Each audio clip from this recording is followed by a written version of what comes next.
Bom dia, boa tarde, boa noite, caros colegas. Discutiremos um tema bastante atual, polêmico e controverso devido a esta pandemia do Covid-19, principalmente no tocante às complicações respiratórias do mesmo, visto que, embora seja classificado como um vírus praticamente comum, com sintomatologia semelhante a uma gripe na maioria dos pacientes, mas esta doença tem revelado algumas peculiaridades em alguns doentes, com complicações severas de ordem respiratória, com uma evolução muito rápida que poucas vezes foi observado anteriormente. Dessa forma, procurarei desvendar esta evolução tão grave, trágica e avassaladora, levando ao desenvolvimento do SARA, Síndrome de Angústia Respiratória Aguda do Covid-19. Tenho visto muitas opiniões a respeito, mas percebo que tem sido comentado o assunto de modo superficial e que não oferece opção e a conduta necessária para esses casos graves do SARA. Estou externando a minha opinião baseado nos trabalhos publicados, experiências de centros médicos que já passaram por esta endemia, com revisão da literatura, na ciência e nas orientações práticas do tratamento do SARA. Não quero ser a voz da verdade, pois só tento colaborar humildemente com esta apresentação, pois sabemos que na medicina nada é líquido e certo. Hoje podemos estar em consenso e amanhã não. Em seguida, gostaria de me apresentar. Sou médico formado, meu nome é Tijoy Koki Kia. Sou médico formado há 44 anos, com uma larga experiência em doenças cardiorrespiratórias. Formado pela Faculdade de Medicina da Universidade de Mogi das Cruzes em 76. Fiz residência em cirurgia cardíaca no Instituto Coração do Hospital das Clínicas da Faculdade de Medicina da Universidade de São Paulo, na época chefiado pelo emérito doutor e saudoso professor doutor Eulique Pires de Jesus Zerbini e sua equipe. Fiz também mestrado em cirurgia torácica na Faculdade de Medicina da Universidade Federal do Rio de Janeiro. Também fui ex-chefe de UTI do Hospital Pereira Barreto, bem como do Hospital Alfamed. Dessa forma, embora não esteja mais ligado à vida acadêmica, sempre procurei aprimorar meus conhecimentos através de estudos, pesquisas bibliográficas, participação em congressos no Brasil e no exterior, e com enfoque principalmente na fisiopatologia das doenças, pois dessa forma poderei melhor atender aos pacientes.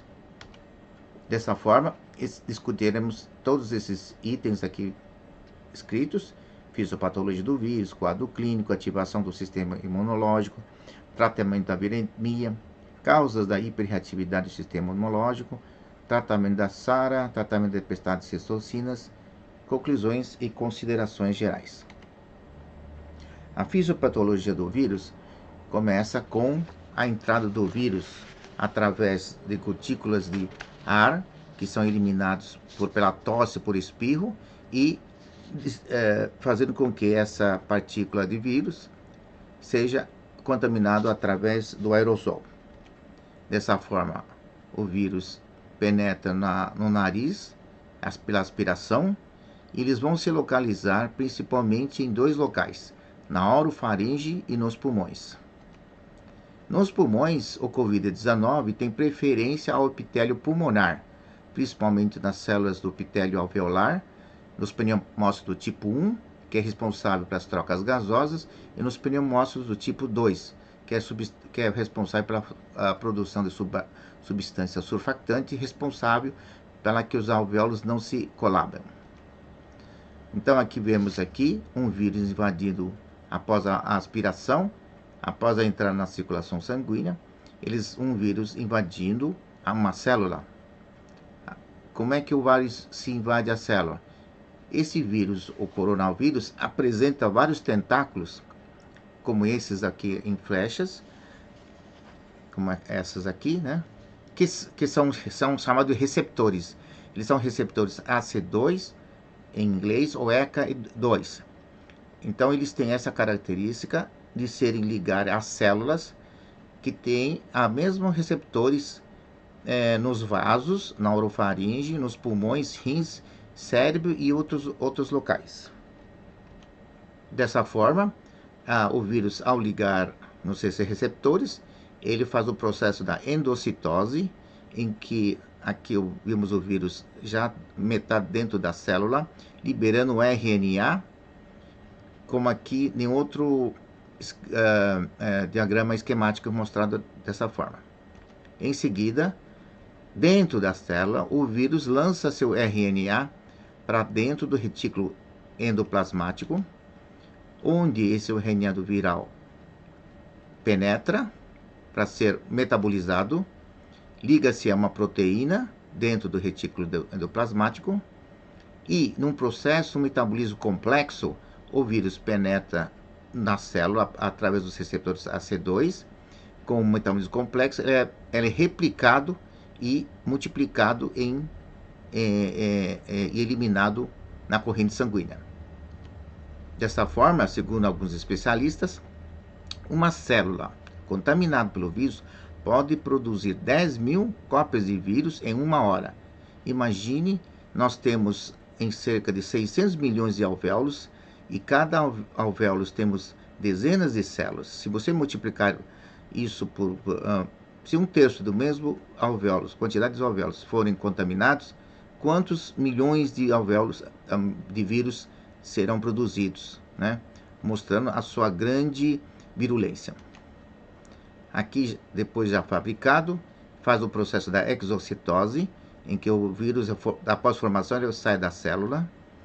Aqui são outro desenho dos múltiplos vírus que foram replicados dentro da célula do hospedeiro.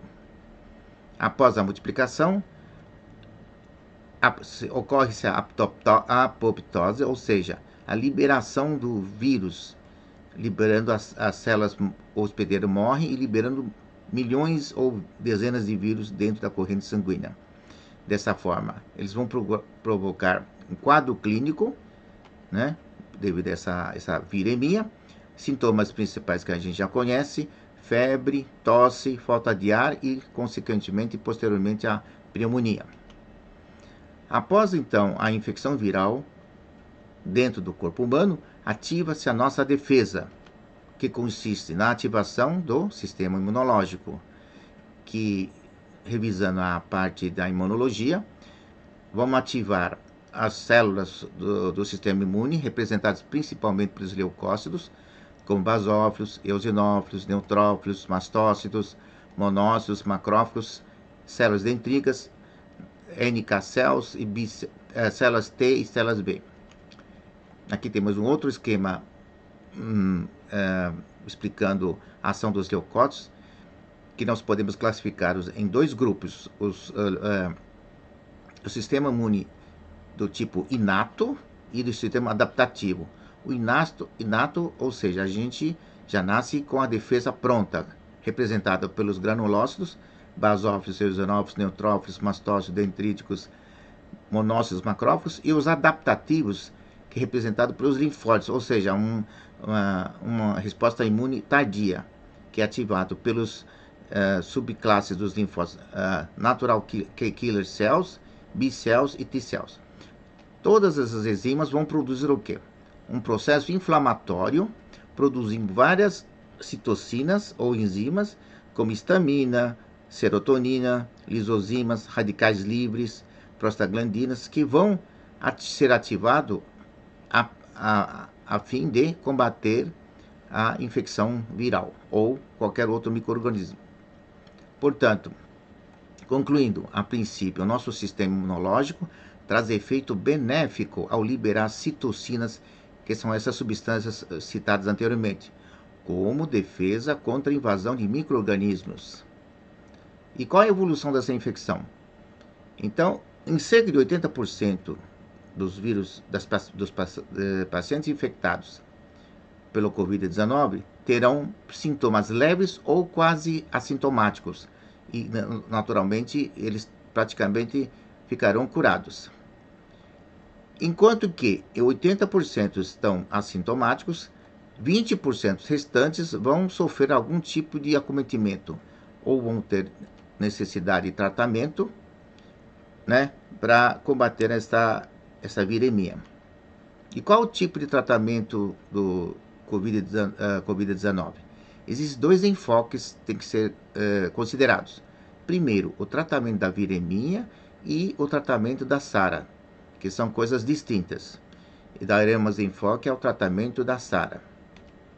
Então, o tratamento da viremia. Existe tratamento para a viremia? É claro que não existe especificamente um tratamento para o vírus, né? Então, o tratamento consiste somente em tratamento de suporte, dando oxigênio, mantendo hidratação, ventilação de suporte, né? E outros medicamentos off-label usados para a tentativa de diminuir a viremia. Então, aqui eu mostrarei aqui a seguir o tratamento empírico da viremia que foi feito na China, no estado de Wuhan, e referenciado pela Chinese Society of Cardiology e referenciado também pela American College of Cardiology sobre o tratamento inicial empírico da viremia. Então, lá na China, a maioria dos pacientes já usam drogas antivirais. Por exemplo, o interferon alfa, 5 milhões de unidades, do tipo inalatório 2 vezes ao dia.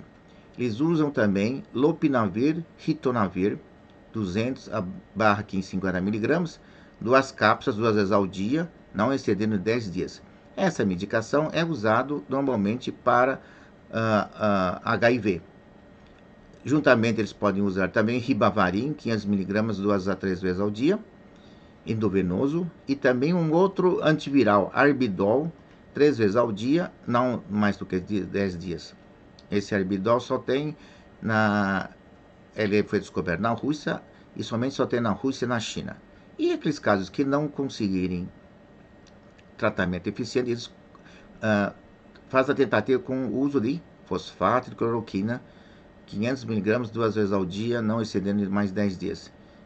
E remdesivir tem também sido utilizado em um pequeno grupo. Outra publicação que é feita pela outra universidade, Zhejiang, da Universidade patrocinado pelo Jack Ma, dono do Alibaba, eles também utilizam o mesmo princípio de tratamento, ou seja, usam drogas antivirais, usam interferon alfa, também usam lopinavir, ritonavir, usando medicamentos para HIV, Arbidol, e se esses esses 3 medicamentos tiverem alguma reação adversa, eles poderão usar o doronavir, cobicistat ou fapinavir também. E também são utilizados também o uso de fosfato de cloroquina. Além disso, aqueles pacientes que tiverem sintomas mais graves, em que a oxigenação não é suficiente, ou seja, com início de infecção respiratória aguda, eles usam até circulação extracorpórea para manter a oxigenação pulmonar. Usam um vasopressor, filtração do plasma para retirada de citocinas, usam corticoides, em crianças em estado crítico, gama-globulina e alguns medicamentos de trava tradicional da erva chinesa, também usados para aliviar sintomas gástricos e de astenia.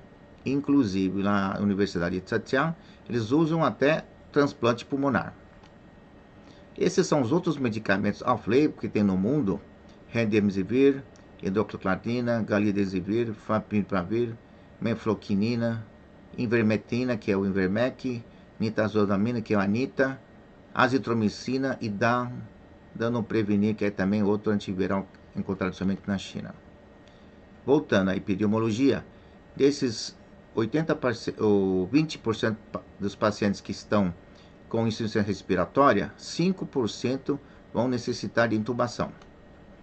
Então, desses 20% dos pacientes que necessitarem de internação, 5% vão provavelmente necessitar de intubação e ventilação mecânica. Aqui mostra a evolução da tomográfica do padrão tomográfico de um Covid-19.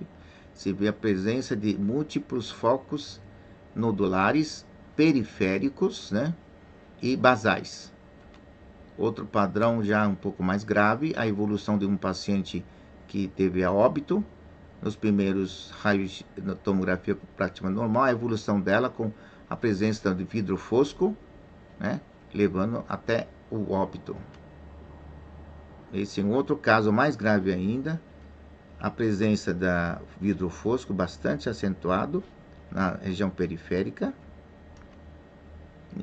E qual levando à insuficiência respiratória aguda, ou seja, síndrome aguda respiratória, síndrome de angústia respiratória aguda. E qual é a causa da SARA no COVID-19? Bom, e quais são esses motivos da presença do SARA? Por que ocorre essa evolução rápida e devastadora em questão de horas a dias, pior ou aguda da lesão pulmonar? Disseminação do vidro fosco em horas, levando à hipóxia grave e refratária ao uso do respirador.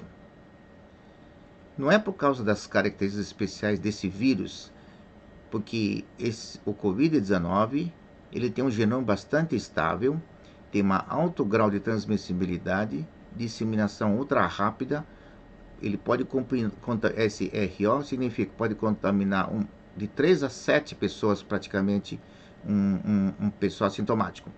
Ele apresenta um período de incubação bastante longo, de 14 a 20 dias, alta virulência, e ela é 10 a 20 vezes mais transmissível do que o vírus da influenza. E além do mais, ele tem um vetor assintomático. Mas isso não explica a evolução rápida do SARA, somente essas características especiais. Dessa forma, eles não justificam essas peculiaridades, a evolução avassaladora da SARA.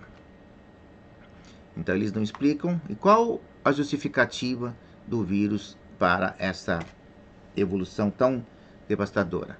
Existem várias teorias a respeito.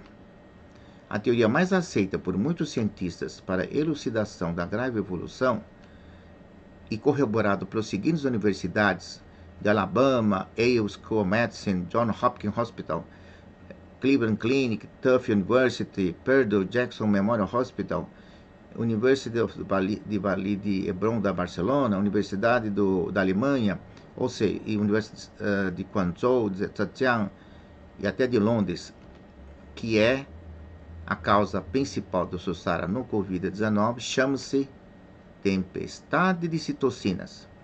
O que é tempestade de citocinas?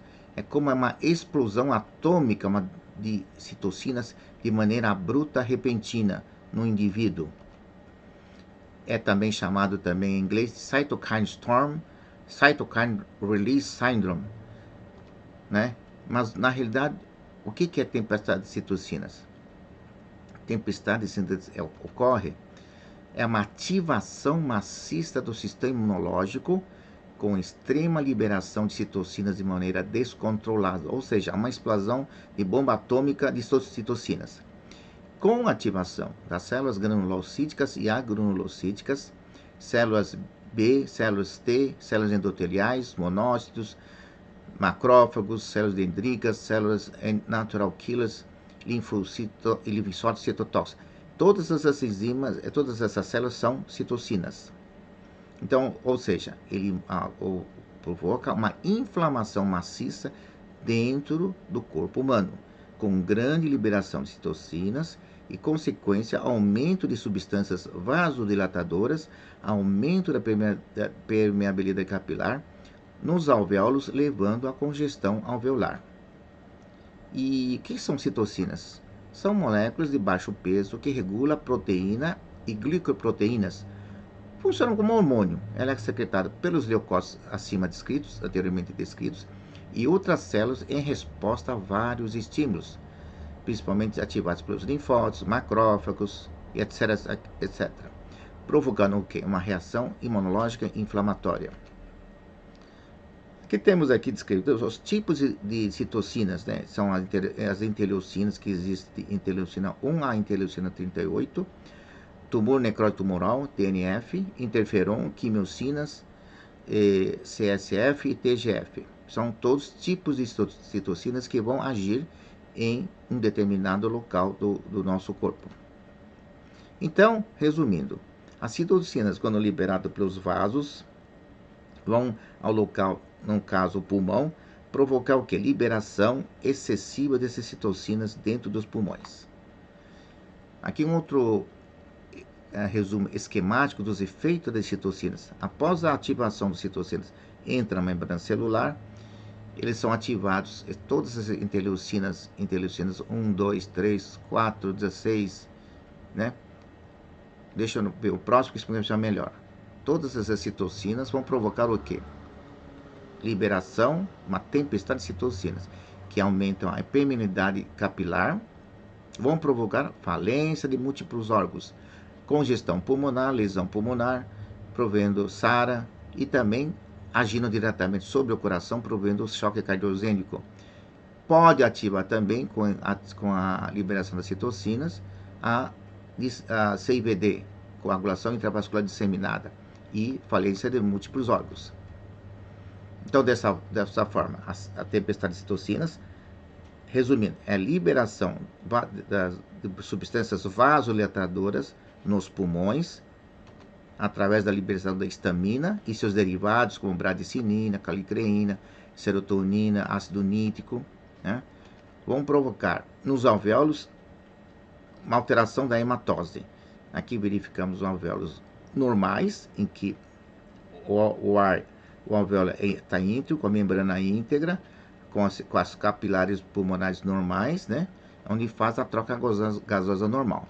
E nos casos de tempestade de citocinas, existe o que? A hematose é prejudicada pela aumento da permeabilidade capilar, existe entrada dos capilares, conteúdo vascular dentro dos capilares para o interstício alveolar, fazendo com que inundasse o alvéolo, ficar congesto. Ao mesmo tempo, vão provocando liberação, porque com esse aumento de permeabilidade capilar, existe extravasamento de macrófagos, neutrófilos para dentro dos alvéolos. Esses macrófagos e neutrófilos vão atacar as células dos pneumócitos tipo 1 e tipo 2, provocando, no caso do pneumócito tipo 1, a deficiência da troca gasosa, provocando a presença de membrana hialina. Enquanto que os neutrófilos e os macrófagos vão atacar também as células pneumócitos do tipo 2, responsável pela produção de substância surfactante. Dessa forma, eles vão provocar atelectasia por não ter essa substância. Essa é a fisiopatologia do SARA, da síndrome aguda respiratória, provando desse modo a presença de hipóxia, né, levando a produção do seu SARA. Então aqui um desenho esquemático do que acontece com a fisiopatologia da tempestade de citocinas. O vírus ativa o sistema imunológico de maneira exagerada, descontrolada, chamada hiperreatividade do sistema imunológico, onde ocorrerá a explosão de liberação de citocinas, que no início era benéfico para controlar o vírus, mas nesse caso existe um descontrole total. Então, esses citocinas vão agir nos pulmões, vasodilatação capilar, aumento da permeabilidade capilar, extravasamento do líquido alveolar, extravasamento dos macrófagos neutrófilos, vão lesar no pneumócito tipo 1, provocando a formação de membrana hialina, diminuindo a troca gasosa. Enquanto nos pneumócitos tipo 2, eles vão diminuir a produção de substância surfactante, que é responsável para que os alvéolos não se colabem. Dessa forma, esses dois fatores vão levar à hipóxia. A própria hipóxia vai produzir mais liberação de substâncias pró-inflamatórias, e isso vai ativar a produção dessa tempestade de citocinas, que vão lesar o pulmão, provocando o síndrome de aguda respiratória. E isso é um ciclo vicioso. Essa é a fisiopatologia da tempestade de citocinas, da produção do SARA em Covid-19. E por que ocorre esta hiperreatividade do sistema imunológico nos casos de infecção por Covid-19? Então, as causas da hiperreatividade do sistema imune. Existem várias teorias, Uma das teorias mais aceitas é a teoria de porfirina, em que o responsável pela produção dessa enzima porfirina é a célula Natural Killer Cells. Segundo o professor Randy Cron, da Universidade de Alabama, um dos mais proeminentes pesquisadores dessa área. Ele diz que essa célula Natural Killer Cells é responsável pela remoção de células infectadas pelo vírus, fazendo a função do lixeiro do sangue. Como ela tem essa deficiência, e além disso, essa NK Killer Cells produz outras enzimas, como além da porfirina, a granzima, que é responsável pela apoptose. Dessa forma, o defeito dessa enzima porfirina faz com que a grande permanência de células infectadas pelo vírus na circulação, retroalimentando e ativando cada vez a resposta inflamatória, liberando mais citocinas. Então, aqui um outro resumo. Tempestade de citocinas ocorre porque existe um defeito do NK cells em produzir essa enzima, que é responsável pela limpeza do sangue, ou seja, de fagocitar células infectadas. Como ele não consegue fagocitar, ficam restos celulares na circulação que ativam maciçamente mais a liberação de citocinas, fazendo com que o ciclo vicioso se repete. E qual o tratamento? Existe tratamento para SARA? Então, sabemos que na epidemiologia que os 5% dos pacientes que vão para ventiladores, 2% vão desenvolver SARA, síndrome aguda respiratória, como mostra nesse caso de uma senhora de 79 anos com pulmão totalmente congesto que veio a falecer.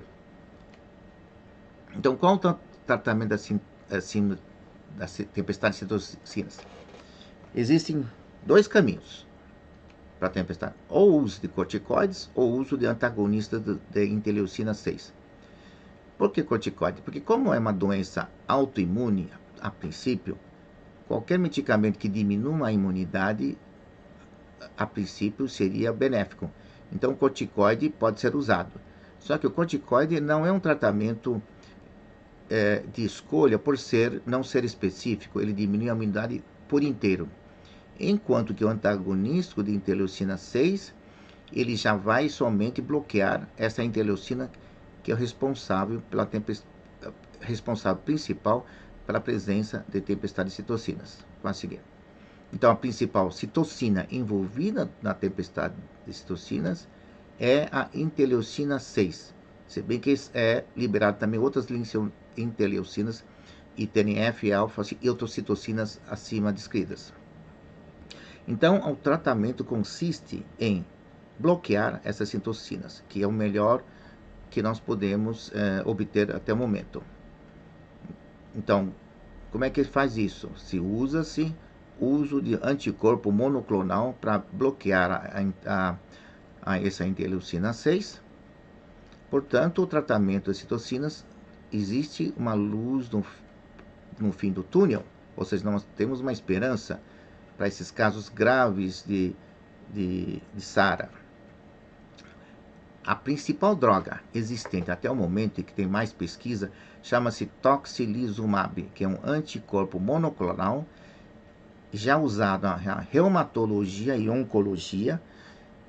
Dessa forma, os oncologistas já usam essa medicação para artrite reumatoide há muitos anos, porque o princípio de uma artrite reumatoide é semelhante à tempestade de citocinas, só que nos casos reumáticos, essa tempestade de citocinas ataca somente as articulações e a musculatura, portanto não causa morte.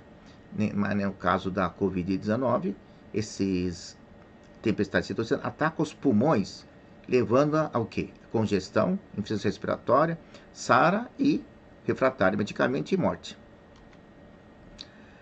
Dessa forma, nós temos aqui um exemplo de sucesso do uso de tocilizumab na China. Nessa epidemia, eles fizeram uso dessa medicação em 21 pacientes com síndrome de tempestade de citocinas, com grande sucesso a seguir relatados. 21 pacientes críticos usaram tocilizumab, A temperatura de todos eles retornaram ao normal. A função respiratória, taxa de oxigenação e a saída do respirador foram bem significativamente melhorados. E todos os 21 pacientes saíram de alta dessa tempestade de citocina. Aqui mostra o exame gráfico essa enzima, o PCR. Se viu que no primeiro dia, depois do primeiro dia já começa a cair todos eles, nesses 21 pacientes. A temperatura, que era alta, foi diminuindo nos primeiros dias, mas mantendo estável. A taxa de oxigenação vai caindo, a necessidade de óxido de oxigênio, e a saturação de oxigênio começa a melhorar, mostrando que realmente é uma droga bastante eficiente, embora seja um grupo de 21 pacientes somente. Então, a tempestade de citocinas, usando o toxizumab, bloqueia a inflamação através do bloqueio da interleucina 6, melhorando as condições do paciente. Esse aqui é feita na faculdade da universidade responsável pelo estudo, na Universidade da China, na Universidade de Ciência e Tecnologia da China. Esse trabalho foi tão impactante que foi também referenciado pelo Jackson Memorial Hospital dos Estados Unidos, por ser um exemplo de sucesso bastante acentuado. Eles usaram uma dosagem de 4 a 8 mg por quilo, a dose recomendada de 400 mg, diluído em 100 ml de soro fisiológico e infundido dentro de 1 hora. Se não houver melhora em 12 horas, pode ser feita uma outra dosagem de 400 mg. Então é uma dose única de 400 mg, se necessário, depois de 12 horas, mais uma dose única. Aqui você vê o efeito dela, pacientes que não antes do tratamento uso do toxizumab e depois. Esse paciente aqui tem essa vidrofosfo na parte lateral. Após o uso, você viu que hoje é uma diminuição. A mesma coisa que esse paciente que estava bem maior, e após o uso houve uma regressão acentuada, né? Mostrando o efeito benéfico e efetivo. Eles também têm os efeitos adversos. Não pode ser usado com pacientes com doenças imunodeprimidos, tuberculose ativa, fígado, problema de lesão hepática e neutropenia severa. Aqui é o trabalho publicado, para quem quiser entrar e verificar esse estudo desses 21 pacientes tratados na China. Portanto, agora, outra questão quando usando essa medicação é quando usá-lo e qual o momento deve usá-lo, né? Então, o momento ideal para a aplicação é quando o quadro clínico torna-se crítico. Isto quando ocorre, quando é que isso pode acontecer? Quando os biomarcadores se elevam muito rapidamente. Quais são eles? PCR, DHL, ferritina, dímero D e interleucina 6. A principal é a interleucina 6. Aqui mostra também um gráfico da evolução da doença. Inicialmente a fase 1, em que o paciente foi infectado, depois da fase intermediária e a fase final, que é a fase da hiperinflamação aguda, que é a fase do SARA. Então, o ideal é a gente sabermos administrar a medicação nessa fase aqui, no final da fase 2. Então, o uso do toxizumab, quando o PCR está alto, DHL está aumentado, existe uma linfopenia, queda de linfócitos, o dímero D aumentado, e a ferritina, o principal fator, começa acima de 684 nanogramas por decilitro, e a dosagem de interleucina de 7 a 9 vezes maior da que a inicial. Esses são os 3 de vermelho, os principais fatores que a gente precisa observar para administrar essa toxizumab. Portanto, o tratamento da toxizumab, que é um anti-interleucina 6, A dose de 400 mg diluídos em 100 ml de soro fisiológico, correndo de 60 minutos, limitado a 800 mg por dia, e pode ser repetido no máximo mais uma dose dentro de 12 horas se a febre não abaixar. Esse é o tratamento. E a toxilizumab, aqui no Brasil já temos ele em estoque. Então é uma droga eficaz, segura, dose única ou no máximo 2 vezes, baixo custo para um anticorpo monoclonal, e já tem no Brasil. Esse a foto do Actemra, que existe no Brasil, pode vocês acessarem na internet, e lá tem a droga, todas as explicações e principalmente o valor. Ela é fabricada no Brasil pela Roche Farmacêutica. Já havia dito que é amplamente consagrada na reumatologia e na oncologia, porque eles têm esse mesmo princípio de tempestade de citocinas, só que com dosagem diferente. Então ele tem baixo custo para ser um anticorpo monoclonal, e o preço é ao redor de R$2.000 por ampola. Então, outras drogas para tratamento da tempestade de citocinas é a droga anti-interleucina 6, a sarilumab, que é o Kevara, e a ciptuximab, que é usado muito que foi utilizado na Itália recentemente. Kevara, que tem, é fabricado pela Sanofi, só que ainda não tem uma experiência tão grande como a toxilumab. Os biomarcadores, então, mais importantes para o diagnóstico precoce são a interleucina 6, aumento de ferritina e o dímero D. Então, sintetizando, a pneumonia por Covid-19 não é uma pneumonia infecciosa, tipo bacteriana, nada disso.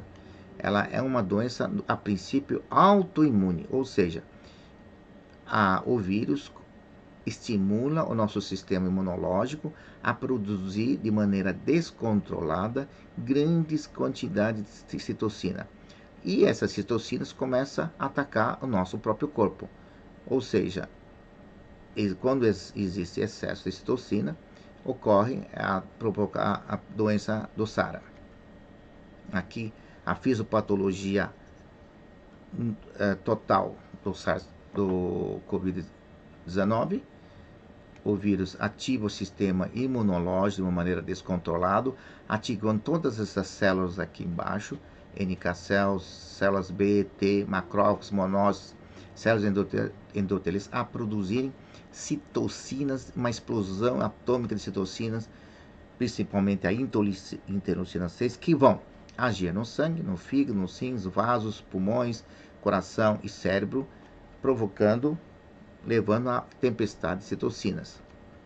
Como aqui mostra, no sangue, essas citocinas vão provocar coagulação intravascular disseminada, fígado, insuficiência hepática, nos rins, insuficiência renal, vasos, dilatação, hipotensão e choque, nos pulmões, congestão pulmonar, hipóxia e SARA, e no coração, arritmia ou infarto, e no cérebro também pode provocar convulsões. Portanto, o tratamento da tempestade de citocinas, ou seja, tratamento do SARA no Covid-19, existe uma possibilidade, que é o uso do anti-interleucina 6, ou seja, Actemra, bloqueando a produção de citocinas. Todos esses efeitos colaterais desaparecerão. Dessa forma, conclusão final.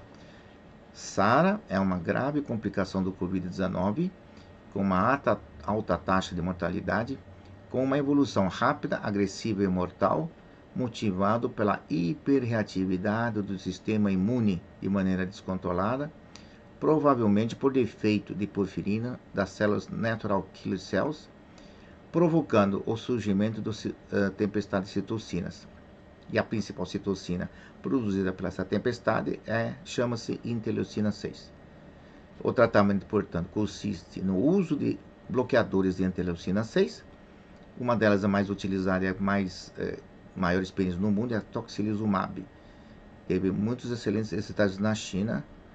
Portanto, precisamos utilizar essa droga, Actemra, para esses casos de Covid-19. Dessa forma, provavelmente não sei se estão aplicando esse tipo de tratamento para nossos pacientes no Brasil. Provavelmente não, porque você necessita do que seja feito a dosagem da interleucina 6, ferritina, dímero D, que são os principais fatores que a gente consegue prever a presença do acontecimento do SARA. Ok? E já existem vários trials estudando a toxizumab nos Estados Unidos, na Europa, para ver o efeito. Dessa forma, essa é a minha contribuição. Nesse momento, foi feito esse estudo em maio de 2020. Pode ser que no futuro haja outros medicamentos e outras conclusões. Dessa forma, deixo aqui essa mensagem para a nossa contemplação e esperança do uso do tocilizumab ou Actemra. Certo? Muito obrigado. Estou a interdispor. Obrigado por tudo.